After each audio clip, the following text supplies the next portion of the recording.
Shut up and sit down. Welcome to the Big Blue Offensive Podcast with Mike Trainer, Jay Jules, and John Depot.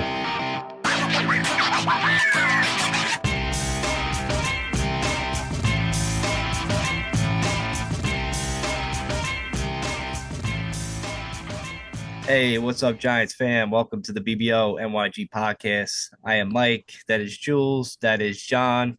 Guys, I don't know I've never been to prison before, right? And you know how they say, like, you're going to get ripped a new asshole when you go to prison? I think that's what happened on Sunday night. That's how, I mean, I have no experience in that regard, but it felt like that to me, just at home watching the game. What a fucking goddamn nightmare. Wake me up from that shit. It was ridiculous. Well, there's no waking up from that, man. That shit was real as fuck. And the craziest part is, it's just like, we had such a good season last year. Like, I can see that performance coming off of 2021, but coming off of 2022, especially that you had to have the bad taste in your mouth the entire offseason of the Eagles just slapping you in the playoffs on national television. You would think that for the last 8 months or however it's been since that game, that every day you would go to sleep and wake up with that memory of looking up at the scoreboard, seeing the entire Philadelphia area just fucking almost in a riot of how bad they abused you. That would be a fire enough where on that game coming up, whatever game it was, if it was the fucking Chiefs, it was the Eagles, it was the fucking Ohio State Buckeyes, whoever the fuck you were playing the first game of the season, you were going to go and you would at least put forth your best effort. But for 53 guys to lay down after the first 6 plays of that game was not only just torturous, like you said, Mike, but also very disheartening. And I'm very interested to see what happens against Arizona. They got to come out with their fucking asses on fire. Listen, guys, you know what? There's one thing that, because look, here we are a few days later, and I'm kind of glad we did this now and we didn't have our like immediate reaction video like a lot of other people did. Because, it'd be a lot more anger. There'd be a lot more bullshitting going on. A lot more of us just yelling at the TV and fucking going crazy, right? Like we were doing on Sunday. But the reality is that one thing that I don't feel is getting enough notoriety is that we got our asses kicked in the playoffs by the Eagles, right? And now here we come out, new season, and we're getting ready to start. We're fresh. We've made some improvements. We're going to be a better team. We're going to fucking move forward. We're going to do all this shit. We go down the field on the opening drive, and then all of a sudden, false start, bad snap, block field goal, goes for a touchdown. And instead of there being some sort of rally cry or somebody on the sidelines pumping everybody up and just being like, bro, it's 6-0. We're down 2 fucking field goals at this point. Let's fucking get our heads back in the game. We get back into this. It was like they were like, oh, shit, it's the Eagles all over again. We're not ready for this. This team is just better than us. These teams have been kicking our ass for the last fucking 5, 6, 7, 8 seasons. And here we go again. That's what the fucking thing looked like. You know what I mean? It didn't look like anything else. It looked like they quit. It didn't look like that. It just looked like they were mentally beat. You know what I'm saying? Like before they had to be beat, which was insane. Well, Jules, that's what quitting is. Jules, beating yourself before you're actually beat. Yeah, like I don't think they quit either. Like I just think the fact that, like, especially like the defense were just giving up field goals pretty much. If you really pay attention to the game, I know it got out of hand for a bunch of different crazy fucking reasons, but the defense fucking held their own. You know what I mean? They weren't getting to fucking Dak because Dak only threw the ball like a few times. He didn't need to fucking complete any passes. You know what I'm saying? And then the whole reaction was just like a little bit blown out of proportion. It just kind of like snowballed. And I think that's what everybody got like really upset about, just because it looked bad, and it looked bad on national TV, like the last game of the night, Sunday night. But I tell you what, though, if they don't fix that right side of the Giants offensive line, I mean, what a disaster. I think Glowinski got rated 1. He got 1 point on PFP for his fucking performance. He was god awful, dude. And then Evan Neal. But Evan Neal too, bro. I rewatched both just to sort of highlight just what the line was doing. And like he didn't even put a hand on a guy. Like, you know what I'm saying? Like, I honestly think I could have done a better job. Maybe I get fucking pancaked and run over, but at least I would have gotten the guy's way. Grab his ankles, Jules. Grab his ankle. Don't let him move. Just run me over. Fuck it. Yeah, but stuff like that is what makes it look like that. The team just laid down. Like, I mean, it got to a point. I know it was torrential downpours and all that stuff, but they couldn't run the ball. They couldn't fucking throw the ball. They were. Daniel Jones was taking 2 steps. And they were, though, John. What? They were running the ball, but they got away from it. All of a sudden, they were down too much, and they just gave up on it. Right, but you say they were in the ball, but that was for the first 5 plays, and then that was it. Yeah, they So just gave up. you can say that they weren't in the ball, but they fucking shat their pants, and Do you they got blame scared. They Kafka? literally saw a ghost. John, do you blame Mike Kafka for the fucking horrible play calling? I do. I think I blame him because they stopped the run. And where was the screen passes to try to like keep Dallas's fucking front like at least honest? Where was that? I blame him. Dude, I mean, yeah, when you lose 40-0, I don't know that there's a person at 1925 Giants drive that can't point a finger at their own fucking reflection in the mirror, because I mean that's as thorough a trouncing as you can basically get in an NFL game. You're bordering on those inadequate matches you see in the college football, where they have games that are basically tune-up games for fucking the big teams against smaller universities. I hit on a couple of those this weekend.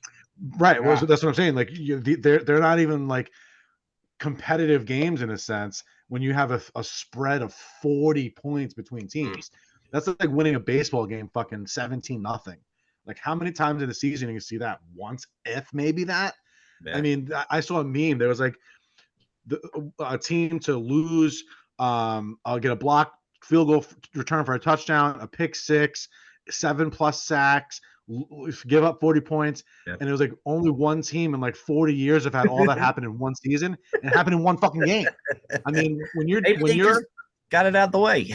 Yeah, well, that's the thing. Like I was talking to my customers today about it. I was like, if you could sit for 9 months on that Eagles game and show up to the Cowboys, and that happened to you at your own home opener of the season, and you don't come out for Arizona, this team is going nowhere fast.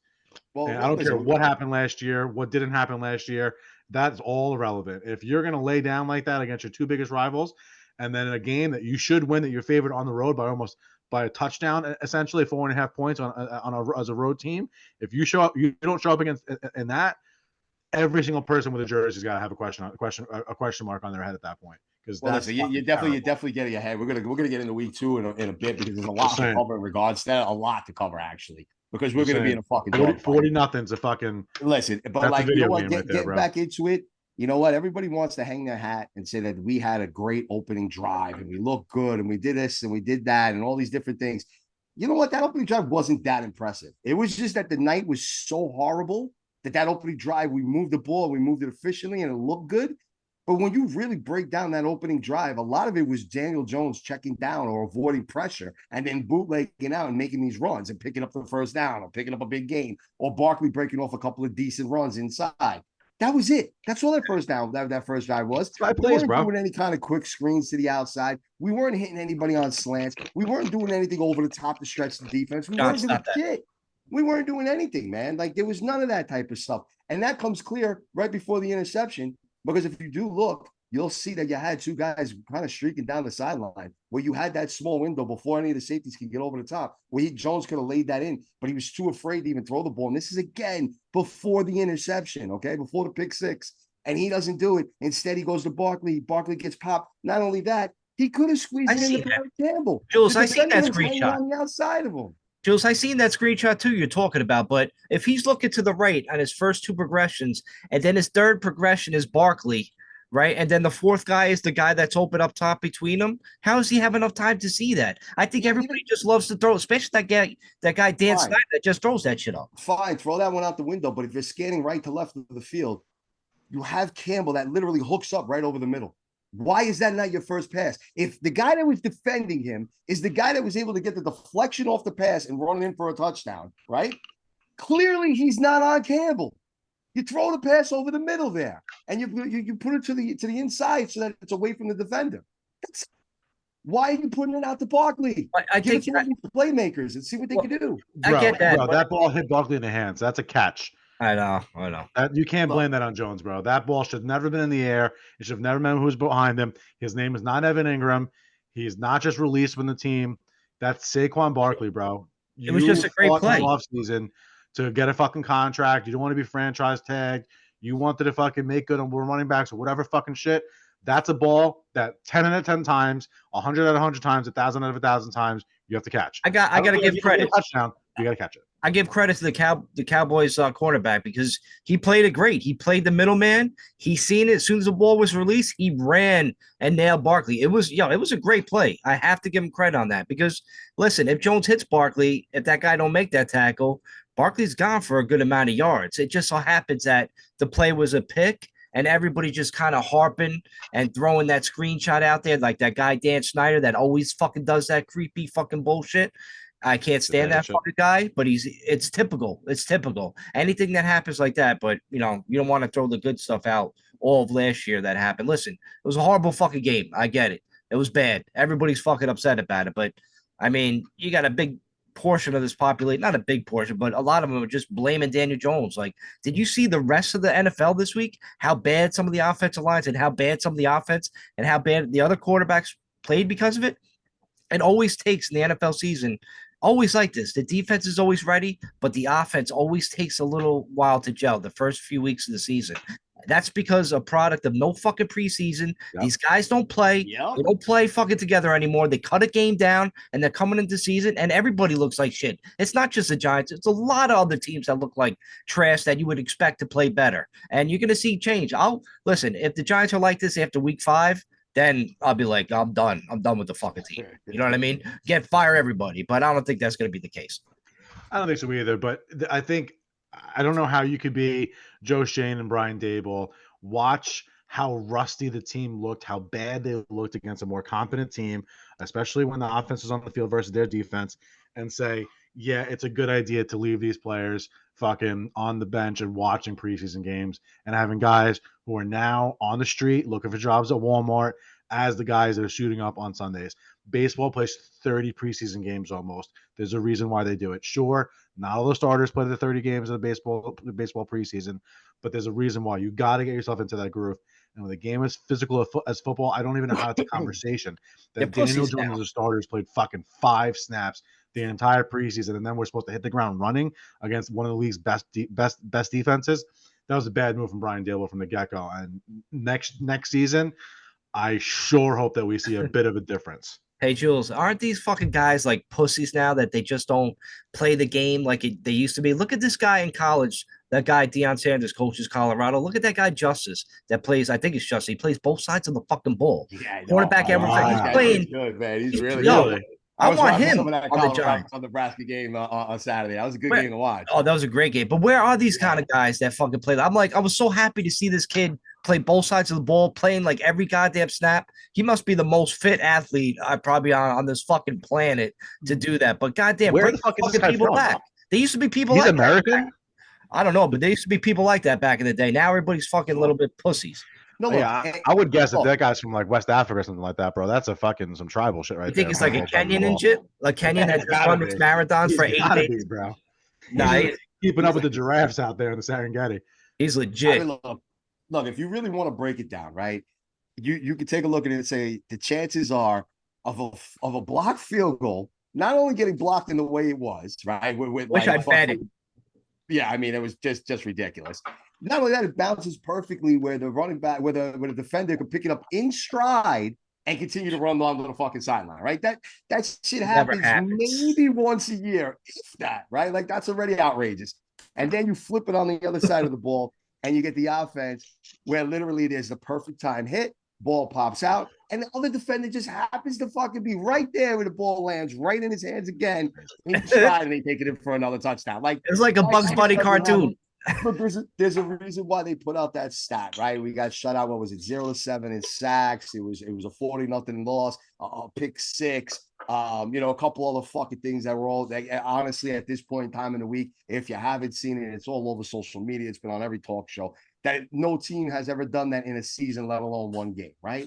Shit's been everywhere. I get it, right? But that's the type of fluke shit that was going on. So what you do as a coach and what you want to see from this coaching staff is what happened during this game and who played it out, right? So you want to sit there, you want to knock Daniel Jones. I'll tell you what I did not like about Daniel Jones, and then I'll tell you what I did like about him. What I did not like about Daniel Jones is, yeah, you could blame him for a couple of things. You know what I blame him for?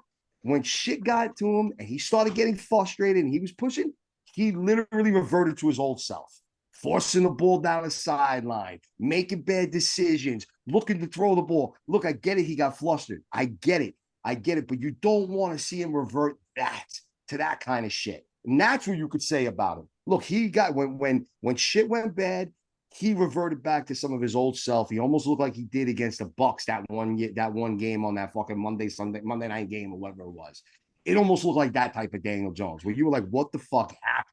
So that's where I think a lot of the hate's coming from with Daniel Jones, right? Because they're seeing that and they're automatically assuming that that's the type of quarterback he is, and that's the thing it is. I hope it was just a breakdown and he just kind of got frustrated and lost his shit. And that was the result of it, because the other turn to it is, and a lot of people have been talking shit and saying that Dable should have never kept him in and did all these things, was the fact that Daniel Jones stayed in that game. He had no business being in the fourth quarter. There was nothing. There was everybody else checked out. 33-0. Everybody's on the sideline. He's still in the game. So he was at that point at least trying to show to his teammates, I think, that he was like, fuck this. I'm in it to win it. I played like shit tonight. I don't deserve to be on the sideline. And I'm going to keep going out there. And I'm going to keep doing what I got to do. So that's what you got to see as a positive. Like I said, I just didn't like to see that under frustrating terms. He kind of resulted back to the old him with certain things. That worries me a little bit, because I don't want to see him in another situation where he's under pressure and things are bad, that he starts making those kind of decisions again, because I thought we got away from that. That was the only thing that worried me about Daniel Jones. I think the people that actually checked out of the game early probably went back to Dable's house to party. It sounded like he had a better time over there on the weekend. But yeah, I don't think that's the case, Shields. I think Daniel Jones will be fine. I think he was, like you said, he was just like a little bit flustered. He was just trying anything he could possibly do to get some kind of drive going.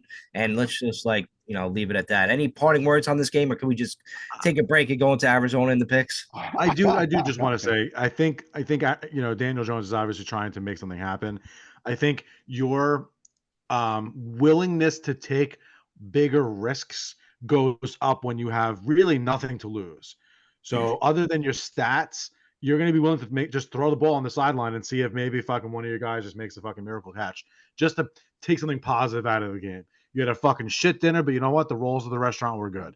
Okay, it is what it is. You spent some money, you had a bad dinner, you took a bad shit. It is what it is. And that's, I think, what Daniel Jones is trying to do, is show I am a fucking leader. I deserve this contract. I deserve to be on the field. And we're played so bad, like Jules said, that I don't deserve to be sitting on the bench watching the fucking backups take the punishment that I caused. So I'm going to be out here. I'm going to get my ass kicked, which he fucking did. And as a fucking man, you got to respect that. I don't care who you are, where you're from. Doesn't matter. If it was the opposite and Dak Prescott stayed out there to get abused, 8 sacks and fucking all that shit, I would have more respect for him today. No, fair. And again, you're right. You know what's that? I even bring that part up about the contract. I just hope that he's not feeling this additional pressure because of it. You know what I mean? I just hope that's it. Like I said, if there's any concerns and there's any hate that wants to go on, any kind of bad energy that be put on Daniel Jones, that's it. But to see the kid get out there and still grit it out and still take the punishment, like you were just saying, and sit in there and be like, fuck this, I don't want to see Tyrod Taylor have to get beat up.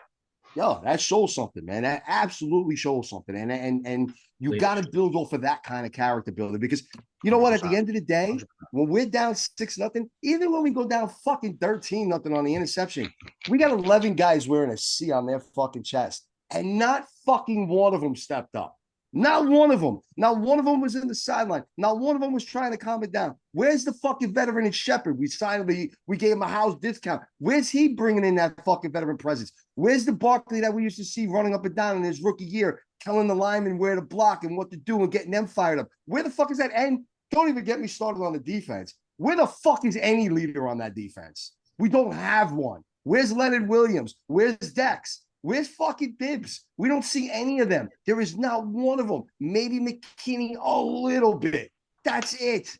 Bro, there's nobody on this team as a player that wants to step up and take that leadership role. We don't go to the Super Bowl if Michael Strahan doesn't fucking do that shit and get that whole fucking row going and start stomping shit out and doing all that bullshit. That defense went around Strahan. He said, fuck it, I'm going to put this on my back. LT, OC, Justin Tuck. I'm going to tell you right now, Phibbs is not even close to that fucking level. He's not. Yet. I've been holding this in, and I don't even know if he will be, bro. Honestly, he's a good player, great athlete, but I don't think he's ever going to get to that level, man. I just don't see it in him. I don't. I mean, Michael Strahan's not a level that you compare any player to. He's a Hall of Famer.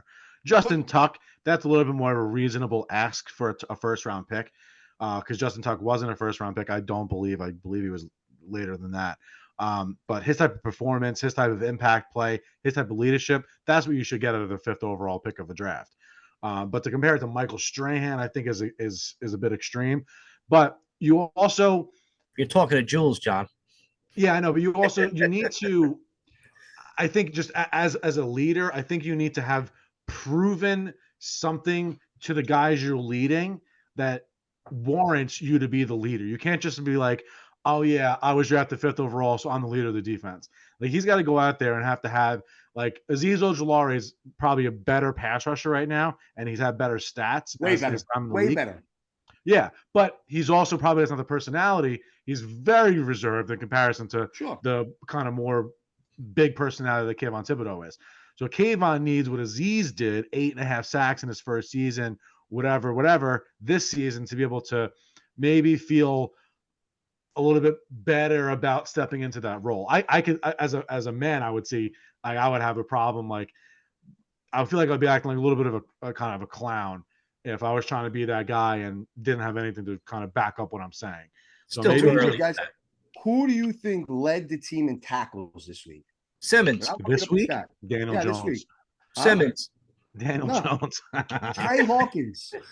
Hawkins. That was my guy, bro, from the fucking draft. I told you. Team in tackles. Where are you, Okariki? Where the fuck are you? You know, Dex, we fucking literally paid him. We paid him this big contract. Step the fuck up. He could be that leader. He was the guy, right? He got paid a big contract on defense. I thought KT about fucking, huh? I thought KT played pretty good, man. He stopped the run, he held his own, and then he only had like 3 opportunities. He only had 3 opportunities to rush the quarterback. That was it. Yeah. Jules is talking about Okereke. Oh, okay. Listen, what I'm trying to say about Tibbs is you look at Parsons, and Parsons stepped on the field as a rookie, and was able to fucking generate that kind of like feel and play. They had to move him around. You know, he got guys kicked off his fucking team because they didn't need him anymore. You know what I'm saying? You see Nick Bosa when he came into the league, right? You see fucking Myles Garrett. You saw him doing a fucking crossover, and then he goes and crushes Joe Burrow on fucking Sunday. You know what I'm saying? Tibbs ain't that dude. He don't got that killer butt in him. He's a good athlete. He's a good player. He'll be good in the NFL. He's not that guy. We still need that guy. That's what this fucking defense is missing. That's what that defensive line is missing. And it's annoying to see it. I tried it. Look, and I put it out there, and I floated it out there, and I said, you know what? I would much rather see Simmons line up in that Tibbs position and let Tibbs just roll. Let him play that little fucking like crazy all over the place type of thing.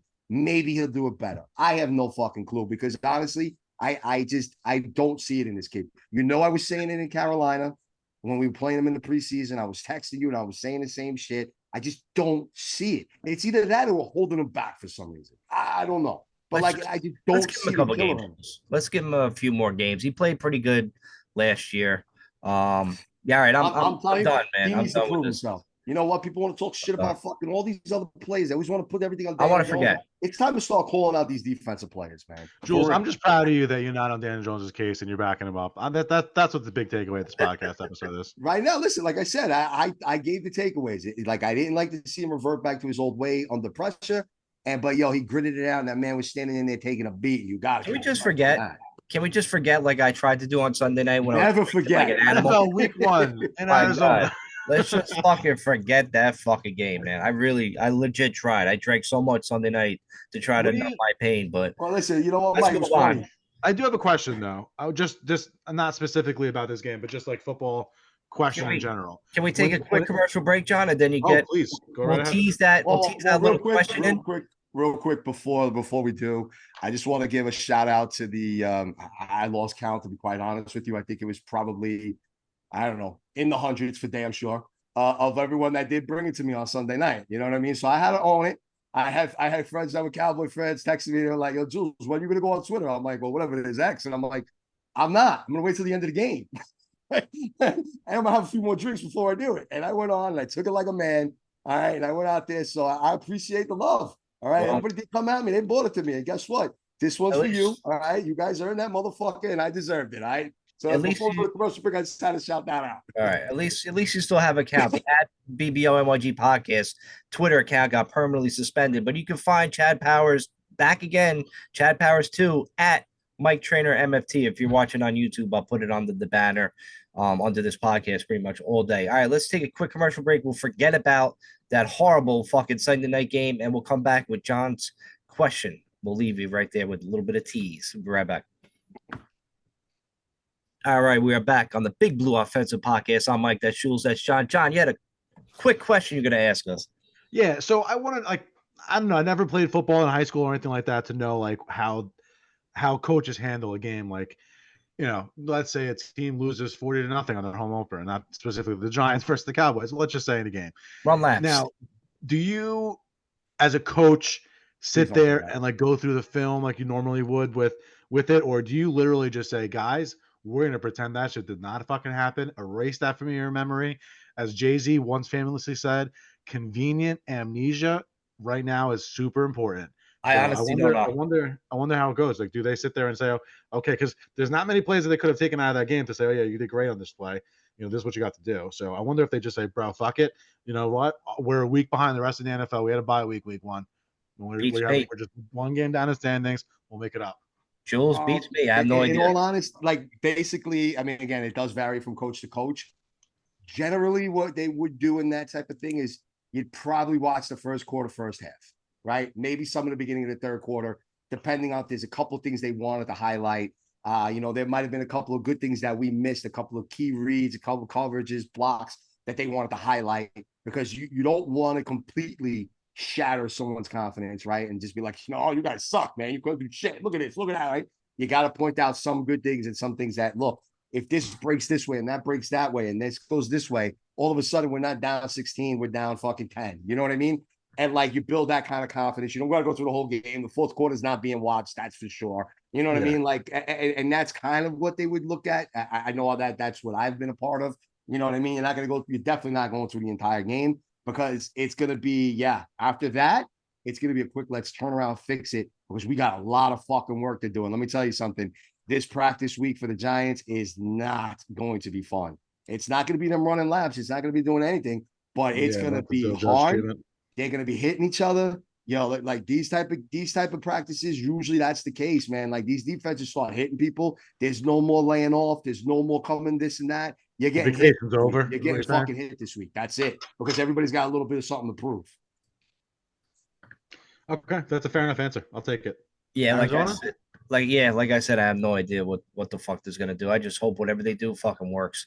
All right, yeah. On to Arizona. All right, listen, I watched the game Arizona played against Washington. Both those offenses just stunk. I can't believe Washington couldn't beat them. Washington turned the ball over 3 straight times, pretty much 3 straight times, at least 3 times during the game. It was horrible. Arizona's offense looks like garbage. Their pass rush is so-so. I'm a little bit concerned about that, especially after what we've seen on Sunday night. But I'm also concerned about because of Andrew Thomas with the hamstring, because he hurt his hamstring on that goddamn field goal block that he was trying to run all the way down to tackle the guy. I'm like, if you're Andrew Thomas, just don't fucking hustle down the field, man. I get it. But now he's his hamstring is bothering him. MRI came back today. It's not bad, but it's not that great either. I don't know if he plays, but if he don't play, it could be a little bit of an issue on Sunday. If he doesn't play, we're going to be really sitting on the fucking edge of our seat the whole fucking game, because we don't have 2 good tackles as at this moment. We have 1 good tackle. His name is Andrew Thomas, and if he's not playing, we have 2 bright red question marks. But guys, the reality is this, right? Would you rather Andrew Thomas forces himself to play on Sunday and then might not be available for San Francisco on Thursday? Right? That's the real question with Andrew Thomas. That is the real question. You absolutely have to do that. I'm a lot more afraid of San Francisco than I am of Arizona. Yes, but what are you more afraid of? Going 1-1 and losing to San Francisco in a short week, flying out to the West Coast, or going 0-2 and having to fucking face 0-3 regardless of Andrew Thomas' situation? Yeah, but here's the thing, right? That's where look, see now, one thing we might have to, right? This is a reality. It's a doomsday scenario, but it's a reality, right? This coaching staff and everything could literally be Ben McAdoo 2.0, right? We hit McAdoo has that great fucking opening year, and then everything falls to shit. I don't think that's going to be the case, but like the reality is that us as a Giants fan base, we bought into Dable, winning coach of the year, we're going to the playoffs, winning a playoff game. We bought into that so fucking hard that the reality was that this guy was still a first-year coach. This is now his first full fucking second season getting ready to go. And, you know, like it's still growing. That needs to be done from a coaching perspective. You know what I mean? Kafka was getting ready to be fucking a head coach. And fucking, you know, Wink's going to be a head coach. We're going to lose his staff, but it doesn't matter because that's just how good it is. And then we get our asses handed to us in the playoffs, and then our asses kicked on week one, right? So, like, as a coaching staff, this is more of a gut wrench game for them too. You know what? Honest to God, like I'm tired. Bro, like Golowski, whatever the fuck you want to say about him, bro, he got pushed around like a bitch. Plain and simple. There's no other way to put it. Evan Neal looked lost, dude. Fucking lost, dude. Like, give me a break. Like, that type of shit can't happen. You know what? If we don't have Andrew Thomas, that's one thing. But you just can't see that kind of shit going on, all right? Arizona's supposed to be fucking selling out to get Khalid Williams. And then all of a sudden, because they gave Washington somewhat of a game and they were in it, and their front looked good against Sam Howell, we're supposed to be afraid of that? No, our backup should be able to handle them. Fuck that. We're hyping that team up way too much already. But the point is that that's because of this like stench that was left on this team. So that's why it's up to this coaching staff to really have this team come out way different than it was, because I do not and cannot want to see a fucking another Ben McAdoo with David, because that's what I'm most afraid of. Let's hope not. I don't even want to go into that conversation with Brian Dable being the next guy that falls apart. I know that's been the thing on social media now, but I don't want to even go there. The one thing I do want to see is Justin Pugh come back to the Giants. I think that offensive line, even if Justin Pugh is not starting all the time, or if he just goes in on rotation, we need some kind of like veteran leadership in there, man. I mean, who do we have really? Glowinowski, he's our veteran, really. If you think about it on that line, and he's playing like the worst. He's the worst one. I think if you replace him with Justin Pugh or something, I tell you, man, I wouldn't mind to bring him back. Get something. Something needs to change there, because if we go to Arizona and they look like shit again, it's going to be a little bit of a fucking problem, man. It could be a wasted year because of it. I'm not going to sugarcoat it. That's just the facts, bro. Like, it could be really bad. Fix it. And John, turn on your microphone.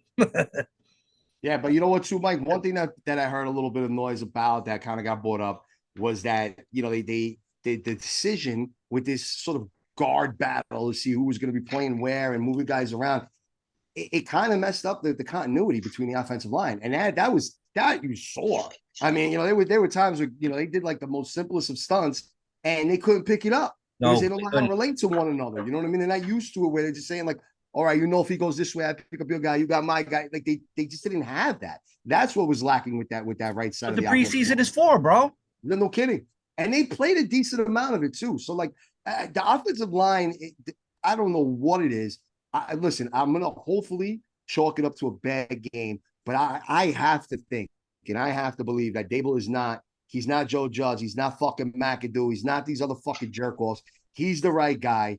And if he is, you're going to see a different effort on the field, because I'm gonna be honest with you, we're gonna be in a fucking dogfight on Sunday, regardless, because you got a team that nearly knocked off Washington. Everybody's saying that they're gonna tank and get Khalid Williams. They're at home, it's their home opener, and we're coming in off of a 40-0 loss. They're gonna fucking punch us with everything they got, dude. Like, you better be ready for that shit. It's gonna be a dogfight this Sunday. There ain't no doubt about it. If nothing else, you've inspired a lot of confidence in Arizona. All the guys in that locker room, coaches and players alike, are saying, maybe the Giants aren't what we thought they were going to be. They were a good team last year, but last year's last year, this year's this year. So you gave them confidence. And with everything in life, I've said it numerous times on this podcast, with everything in life, confidence is one of the big keys to any type of success you're going to have, doesn't matter what it is. And if you inspire the rest of the locker room, forget it. Don't look like Evan Neal has that. Yeah, I mean, and the one thing is, like, you don't want, Brian Dable to be Joe Judge. You don't want Brian Dable to be Pat Shermer and stuff like that, these 2 year and out coaches. But if he is, he fooled the entire NFL. because he did win Coach of the Year last year as a first-year head coach. And I wonder how many times it's been where you had a first-year head coach win Coach of the Year, and then in year 3 they're getting let go or just they're on the hot seat like that. That would be a pretty fucking phenomenal fall from grace. But if there's one town that can happen, it is fucking New York. I mean, listen, Dan Reeves. I don't think he was a first-time coach, but he did. I know he was one of the ones that was mentioned this week. You know, it's happened. It's happened. I don't want to see it happen to this because I happen to like his personality. You know what? We brought in a Judge, but Judge had sort of like that sort of kind of fakeness to him. Dable's not fake. Everything you hear about any of the reporters, anything, it's always praise. It's always good, and he's always right with the way he approaches things, right? Yeah. So like you're rooting for the guy at the end of the day. He's a Western New York guy, so he's native New Yorker as well. You know, like these are the type of people you want to see succeed, especially with the New York Giants. But like, man, listen, let me tell you something. Week 2, unfortunately, is a big fucking ask for this team. And again, we could still lose. Let me make that clear. We could still fucking lose. But it's how and what goes on and what takes place in that game that's really going to come down to it. Because look, anything could fucking happen, right? Look, no one thought we'd be down 16-0 off of a fucking block field goal for a touchdown and a pick 6. You know what I'm saying? Football, and then, man. you know, like I said, so anything can happen on a given Sunday. So I mean, I don't want to just be like, yeah, we're gonna go and win. How the fuck do we say with that much confidence? We can't. Like, if football scripted, like the people on Conspiracy Island say it is, man, what a fucking script that was on Sunday night to watch that fucking crazy shit. But like, all right, listen, guys, let's just do the picks for the week and just get this show wrapped up. Yeah, for real. Let's get into the pick 'em.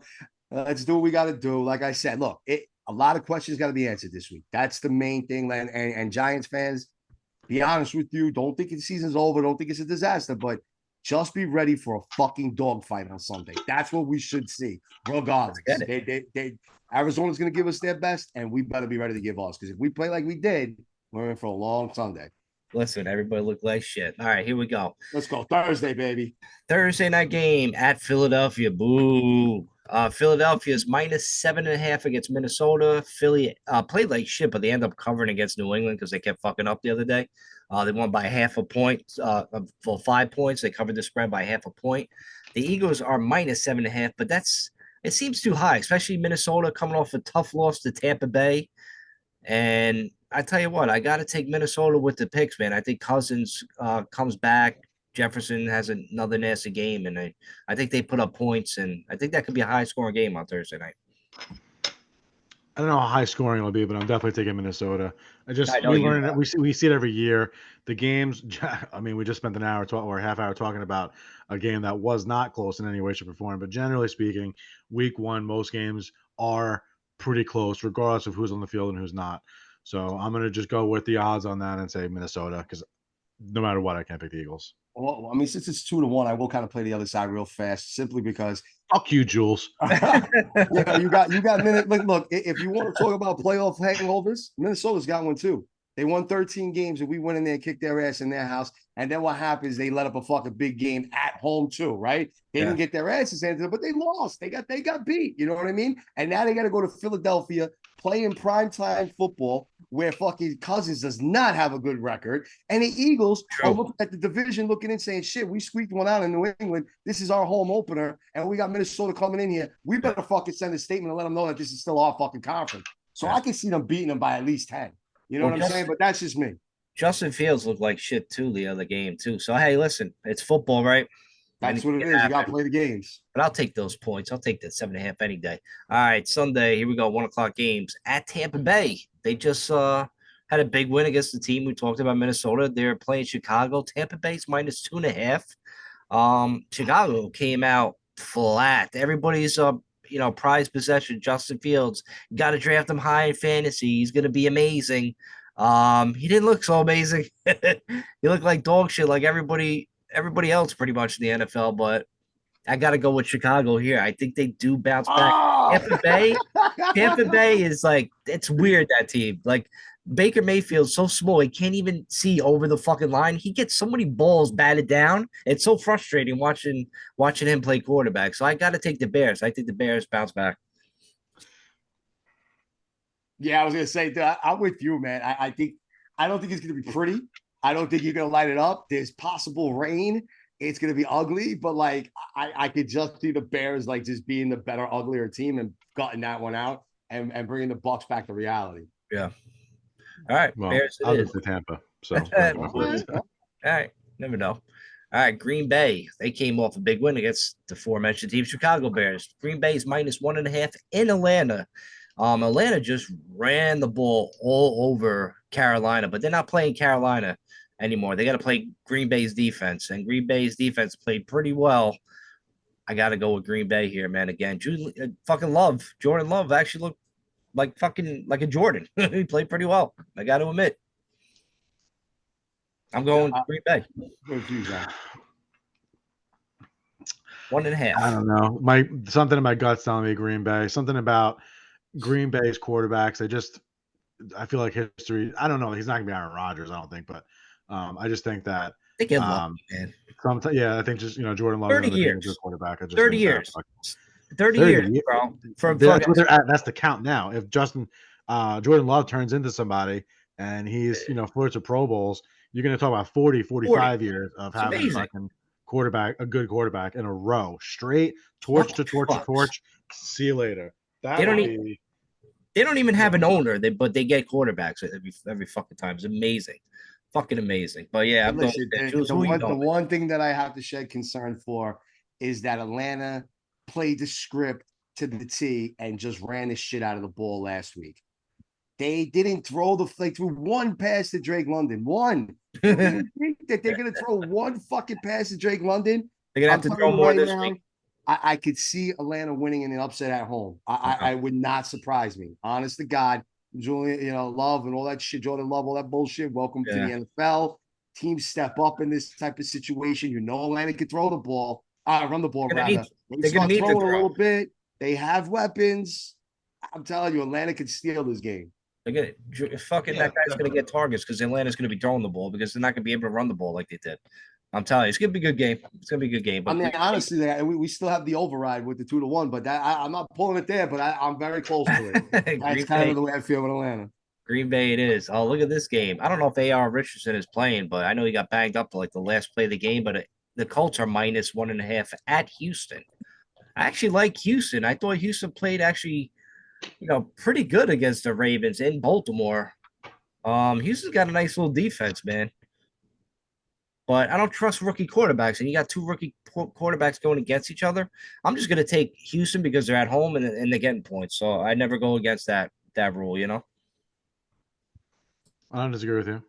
Nah, Mike, like you nailed it there, bro. The home rookie quarterback, that's where I go with. Gotta go, right? Yeah, it'd probably be a low scoring game. Maybe if Jonathan Taylor was on the Colts, they could ground and pound a little bit better. But I think Dameon Pierce is going to have a little bit better of a game than he did last week.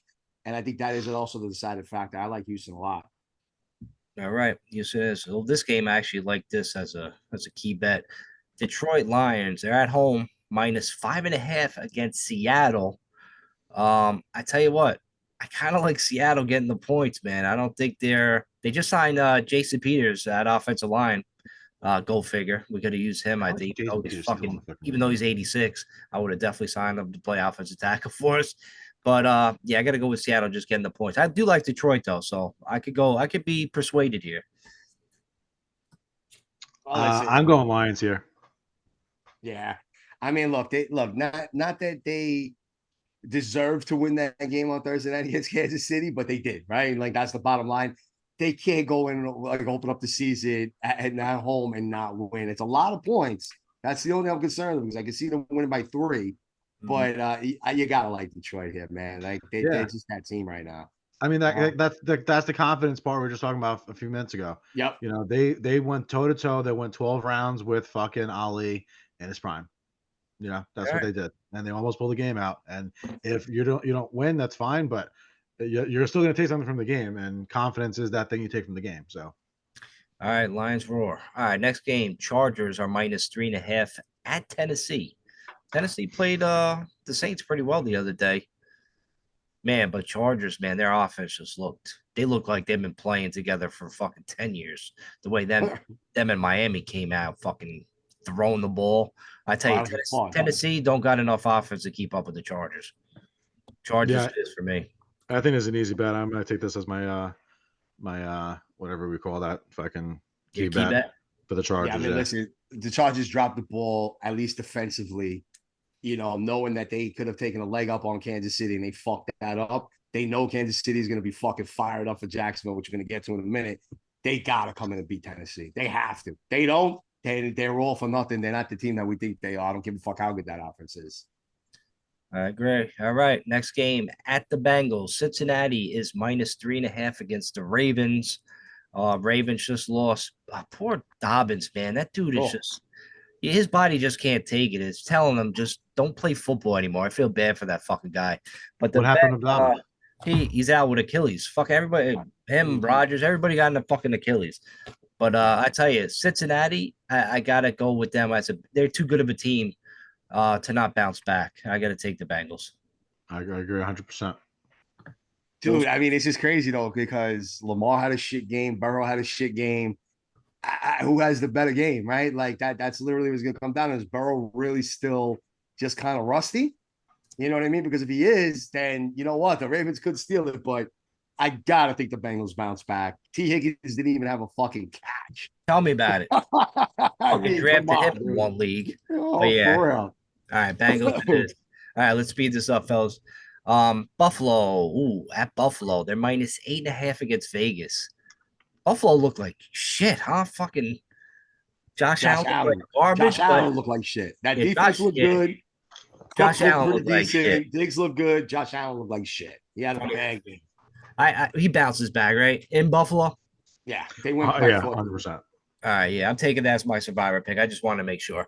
All right. I want to get confirmation there. All right, next game. Kansas City. Travis Kelce might be back. They're -2.5 at Jacksonville. Kelce is dating Taylor Swift now, so the jinx is on. So I got to go with Jacksonville. Really? I'm going Kansas City here. Jules, it's up to you, man. I can't see KC start off the season 0-2. I don't give a fuck how good Trevor Lawrence looks and Calvin Ridley and all them, bro. I can see it. If they do, bro, it's. I mean, you know what though? To be fair, if they get down there and it's one of those like 85 and humid type days, then yes, I can see Jacksonville maybe knocking them off. But if it's not, because with the weather showing currently, it's not going to be like that. I mean, that's not going to be a factor. It's been summer for everybody in the country. Huh? It's been summer for everybody in the country. It's not like it's been 20 degrees out where they are. And I'm telling you, man, like when you're down in Florida and you're in that heat with the humidity, it's a different heat. Yeah, they bro, fucking. You see the Bills lost to Miami. They go into that heat and they lose, man. You know what I'm saying? These teams are not used to that shit. Kansas City isn't exactly fucking Canada either, though. It's fucking hot. I get it. I tell you though, if Katy City goes 0-2, that's going to be the talk all fucking week on rated. That's why I could kind of see that happening. I got a weird feeling about it, especially with Tony dropping balls and fucking up. Oh my god, how fucking much fun was that to watch a guy implode? It was a lot of fun. We got a fucking taste of the medicine the day after or that night, but we got our smack right back at us. We did. We got karma. For a few days, it felt fucking good. I had Patrick Mahomes in every fantasy league, and I was like, "Ha, you dropped it, you piece of shit." Then I'm like, "Oh no!" All right, so next game, San Fran. Oh man, they look good. They're 7.5-point favorites at the Rams, who beat the Seattle Seahawks the other day. So man, I'm just gonna take San Fran until the Giants play them. I guess you know what I mean. Yeah, that's what I'm gonna do too. I want the San Fran to be nice and comfortable. I want to be a well-fed lion so that the hungry Giants can come and fucking rip them apart. That'd be nice. Stafford looked healthy. If Kupp's in this game, man, it's a different ball game. And he's out 4 games though. I'm just saying, like they look good, but I think with the rookie having to rely on like Tutu Atwell and all those guys, I think that'll show up against a defense like San Fran. So I have to go with the 49ers. But man, Stafford did look good. And Kuka, whatever, Puka Kuka, he looked good here too. Yeah, but you're right though. Against San Fran, what just happened? Kuka? Yeah, man, he was fucking nasty, bro. He looked like a little. They call him Baby Cup right now. I ordered a jersey. All right, next game. Why don't they call him like Teacup or something like that? That's not a bad fucking one. I like that. Yeah. All right, here we go. Giants -5.5 against Arizona. I'm taking the Giants. I think they bounce back. I think they bounce back hard. You don't want my pick because I think the Giants win by 3. But whatever. John, I know what John's picking. John's picking. Yeah, we already know that. It's like I'm not overriding it, but like I'm telling you right Loyalty, boys. That's what it looks like. now, it's like I said, it's gonna be a dog fight. So Let's hope. I'm not confident we're gonna blow out Arizona. It's gonna probably be like a 3-point win. But guys, All right, I'll give you something. Next game is in Dallas. Dallas is open up at a 9.5-point favorite against the Jets. 9.5, bro. That's correct. You're talking That's the about Aaron Rodgers effect. You're talking about two good defenses, right? Going against each other. Yes. I don't think Dallas is going to be scoring on defense like they were the other night against the Jets. I think the Jets play a little bit more conservative than that. I think the Jets kind of keep it close just because of that defense, man. That defense is just, they're all over the place. They're all over the field. I tell you, I like the Jets defense is nasty. It's really a shame that Rodgers went down with that Achilles. Really a shame for them. Like, I feel bad for them, even though, we're all Giants fans. You just never really want to fucking see that shit. But I got to go with the Jets, man. I got to root for them, especially against Dallas. Fuck Dallas. I don't think in the last 20 years I could say this statement, but of any move the Giants have made that, we did or didn't do, whatever the case is, I would say probably the biggest regret they're going to have over the last 10 years minimum is not drafting Micah Parsons, bro. That kid's fucking annoyingly good. Like, he's undeniable. It's one of my favorite words in the English language is be undeniable. He's undeniable, and we could have had him. And to have to watch him not only wreck the league, but wreck our division and wreck our team it's kind of a tough pill to swallow. And we're going to be doing that for a long time. The kid can't even fucking rent the car yet legally. It's a problem. Where are the red flags now, right? I'm sorry, but you know what? Dallas's defense is better than Buffalo's. They don't have Parsons, like you said. He is the X factor. They have two corners that can go with the Jets corner. You're talking about fucking Zach Wilson. Bro, if they give them a game, how bad does that make us look? Fuck that. Bro. I think Dallas waxes them. They don't have Aaron Rodgers. They don't have the confidence of fucking 9/11 and dudes running out with flags and the fireworks going off and dipping the stadium in between fucking sets and plays and shit like that. They don't have any of that. They're going to Dallas. We know what it's like to play in Dallas week to every fucking year, all right? No, they go in there, they might lose by 14, bro. I'm telling you right now, it's gonna be tight. I can see a 17-3 type game or 17, maybe 20-10. They're gonna cover Dallas. Trust me when I tell you that. Then they can't, because if they don't, that whole statement they made against us goes out the window, means absolutely dog shit. They got to keep that momentum going. They know it's going to be a defensive game. That's why the over is fucking 39.5. That's a fucking reason there. Dak's got a lot to prove. That offense has got something to prove. Bro, I might be rooting for the Jets, but the reality is I think Dallas kicks their ass. Listen, I'm a diehard Jet fan. I'm fucking that day. Fuck Dallas. All right, moving on. Right. Last four games. Let's get this. Let's get this quick. Denver's at home. They're -3.5 against Washington. I'm on Denver all day. I think they blow them out. I don't know if they blow them out, but I think they cover. I don't know if they blow out, but they cover. I think Washington got lucky at home. It looked like Denver, and Denver lost a tight game with the Raiders, and Sean Payton's there. I definitely like Denver to cover. Hal looked like Denver. Denver. That could be is that gonna be our pod pick? Yeah, it might be. Yeah, that could be the pod pick for sure. All right. Next game, Miami is in New England. Miami's only favored by 2.5. I think they got too much offense for fucking New England, but it sounds like a trap game because it's a Sunday night game. It's a trap. But I'm telling you, I'm taking Miami. I don't give a shit. That offense is too good. I gotta take Miami too. I mean, but weren't we saying that about the Eagles, and they got slowed down by this New England defense? It's gonna be interesting. That's what I'm saying. And I can't even tell you the last time that he's lost 2 games after opening week at home, and then having week 2, and Belichick loses 2 straight. I can't tell you when the last time that was. I don't know. There's a reason why it's at 2.5, man.